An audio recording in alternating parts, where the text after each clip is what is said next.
నెగ్గింది. ఈ తీర్మానాన్ని ముఖ్యమంత్రి విజయ్ ప్రవేశపెట్టగా కాంగ్రెస్, వామపక్షాలు, వీసీకే, ఐయుఎంఎల్, ఏఐడిఎంకే వ్యతిరేక వర్గం ఎమ్మెల్యేలు మద్దతు తెలిపారు. తమిళనాడు అసెంబ్లీలో 234 మంది ఎమ్మెల్యేలు ఉన్నారు. 144 మంది విజయ్ టీవీకే సర్కార్కు మద్దతు ప్రకటించారు. అసెంబ్లీ నుంచి 61 మంది వాకౌట్ చేయగా 22 మంది విజయ్ సర్కార్కు వ్యతిరేకంగా ఓటు వేశారు.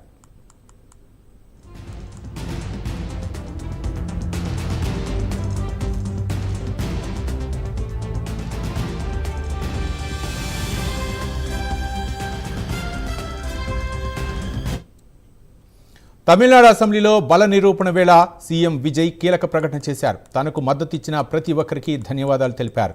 సామాన్యుల ప్రభుత్వం ఏర్పాటు చేస్తామని మాటిచ్చామని, ప్రజలు తమపై నమ్మకం ఉంచారన్నారు. 1,72,00,000 మంది తమకు ఓటు వేశారని తెలిపారు. అతిపెద్ద పార్టీగా ప్రజలు మమ్మల్ని ఇక్కడికి పంపారన్నారు. నిజమైన సెక్యులర్ ప్రభుత్వాన్ని నడిపిస్తామన్నారు సీఎం విజయ్.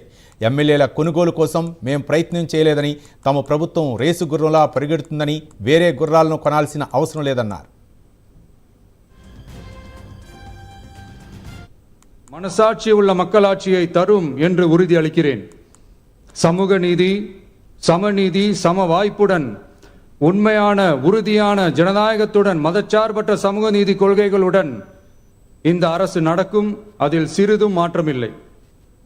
நம்முடைய இந்த ஆழமான நம்பிக்கையை மனதார நம்பி வாக்களித்த அனைத்து இயக்கங்களின் தலைவர்களுக்கும், அந்த இயக்கங்களை சேர்ந்த மாண்புமிகு உறுப்பினர்களுக்கும் மீண்டும் நன்றியை தெரிவித்துக் கொள்கிறேன்.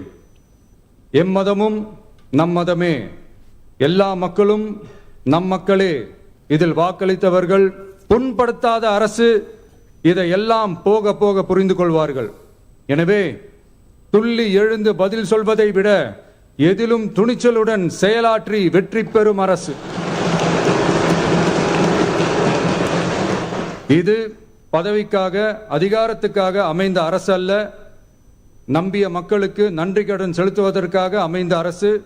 அதிகாரம் காட்டி மிரட்டும் அரசு அல்ல, அனைவரையும் அரவணைக்கும் அரசு.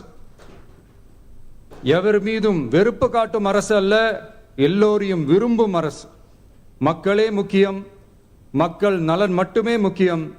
அதுவே எங்கள் ஒரே நிலைப்பாடு. எனவே மனசாட்சி உள்ள மக்களாட்சிக்கு ஆதரவளித்த அனைவருக்கும் மீண்டும் என்னுடைய நன்றியை தெரிவித்துக் கொள்கிறேன்.